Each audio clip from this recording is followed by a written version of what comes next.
All right, so tonight I just wanted to hit on how to make your stimulus check go a little bit further. Now I know people have got different amounts. Some people are getting $1,200, some are getting 24. Some people have kids, a bunch of different things. So what I wanted to just have is a number.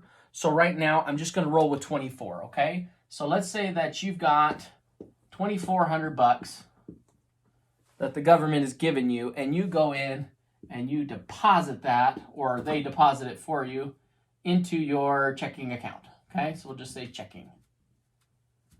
Most people do things the wrong way, not to say that you don't know any better, but we want to make this money last longer. So the first thing we do is we're like, oh, I got to pay rent, right? So we go out and we start paying our expenses. And then that money's gone and it's over. Now, one of the things that I want you to figure out how to do in your personal circumstances, how can I use the money more than once? And so the only way we can do that is to behave a little bit differently. So we're going to come over here and we're not going to pay our bills with it right away. So instead what we're going to do is we're going to come over here. Let's say that one of our bills in our month is a credit card. Okay. So in that situation, we're going to come over here and let's just say that we've got our credit card. And if that credit card has a minimum payment on it, I don't know what it is for you. It could be any number, doesn't matter. But whatever that dollar figure is monthly, when you take the stimulus money up here into your checking account and then pay it over to your credit card, you've just eliminated the monthly payment. By that, I mean you've covered whatever that minimum is. But the good news is your credit card will then allow you to go out and pay for other things. So could we then take our credit card and start paying our expenses with it? So now we've spent the money once here, and then we spent it again over here. Now the fun part gets, let me erase these things. So hopefully you guys are kind of getting a hang on it. There we go. Knew I had something here. The fun thing for me was, how many times could I spend the same dollar? Now, granted, you don't want to do these things when times are good, but I'm just trying to say, like, when times are hard, what can you do? So let's just give some names, right? So let's say I got this $2,400 and I make a payment into my Capital One, a card, okay? So Capital One goes ahead and their balance reduces by $2,400. What that does effectively is means I have $2,400 less interest than they can charge me. So I wait till they charge interest for the month. Then I cash out that $24. So I take out and I put it back into my checking account. Can we do that? Can we go to an ATM and pull out our cash? Absolutely. Can we do a cash advance? There might be some fees, and so play with that. Understand what your situation might be. But once it's back in my checking account, I don't have all $2,400 because I've lost some of it to fees or interest or whatever else. But whatever's remaining, could I then take that money and let's say I'm going to go pay it to, who else we got? Let's just say American Express, right? So we got an Amex card. So I go put the money into an Amex card.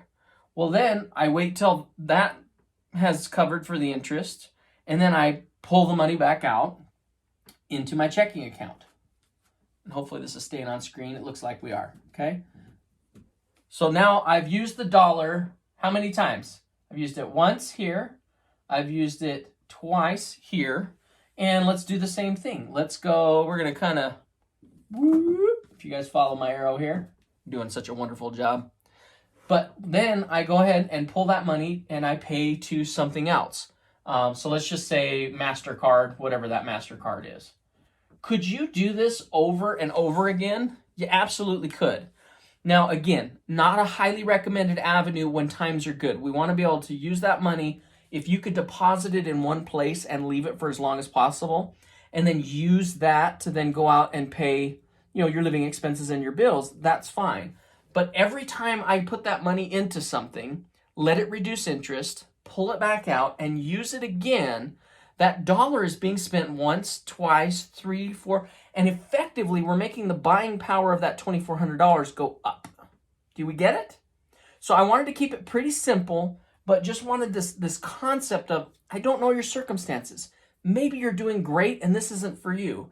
But for those of you who are struggling right now, you're stuck at home, you can't go to work, you know, the virus is causing havoc on our society right now. So I wanted to make sure that you understood the concept of think ahead, do this a little bit differently, and you can go out and do, you know, pay things off faster. Now, I do have some people, when I've talked to them, they go, Stephen, that's all fun and games. I don't have credit cards. I don't believe in them. I don't use them. That's fine. I do. The main reason I do is I'm a real estate investor, and I need to work with the banks to be able to buy properties. So I, you know, borrowing tons of money from different various locations, but a lot of times I use my credit cards to go out and buy stuff to fix and flip a property. And then once that fix and flip takes place, then house gets paid off, and then I pay off my credit cards. So essentially, I can max out a card and a month or two later pay the whole thing off. It could be $20,000 balance, it doesn't matter. So I play the world a little bit different. My point is if you don't have a credit card and you can't do this, you know, you just cash in, cash out, there's an option. So what I would recommend, if you don't kill me over the thought of having a credit card, what if you went and you opened up a secured card? Maybe your credit isn't very good, okay?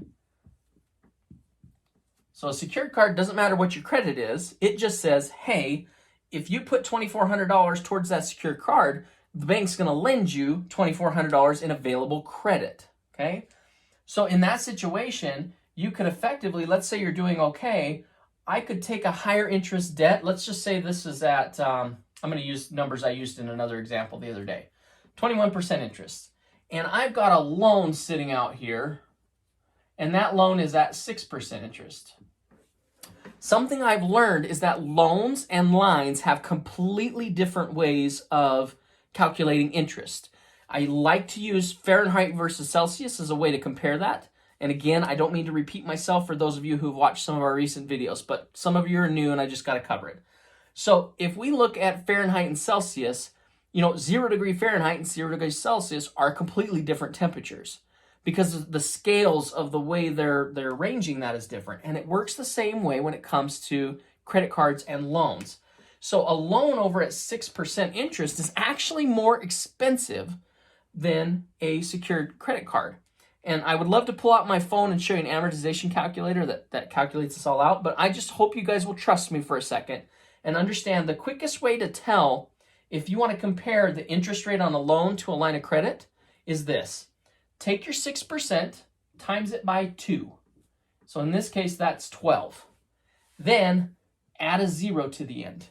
That effectively is the interest rate over the life of that loan. So 6% interest over the life of the entire loan is 120%. Not very exciting to pay 120% interest compared to 21% on a secured card or on a line of credit or whatever. So the reason why I say that is if we could take your $2,400, put it into a secured card, you now have $2,400 available in buying power. So what you could do is then come over here to Mr. Loan and take a $2,400 chunk out. And let's bring it over to our secured credit card. And now we've chunked our debt away. And people go, oh, Stephen, I don't want to max out a credit card because that's bad, right? You can't do that. But we haven't really added any new debt. I just took whatever the loan was and it's now reduced by $2,400, right? So I owe less over here, add the two debts together and it's the same. But this secured card is now allowing me to pay a much simpler interest rate than we had before. 120 versus 21 is not even comparable. So long story short is you could use this as an avenue to help pay things down. So hopefully I made some sense of this. I didn't want this video to be very long, but comment below. Let me know what your thoughts are. I'm not here to be a financial planner, financial advisor. I just want you to keep more of your money and allow it to do more for you than simply pay a couple of bills and it's gone. Because that's not how we want to do this. We need to be smarter. So thanks for watching. Hopefully this gets you somewhere and then we'll take it from there.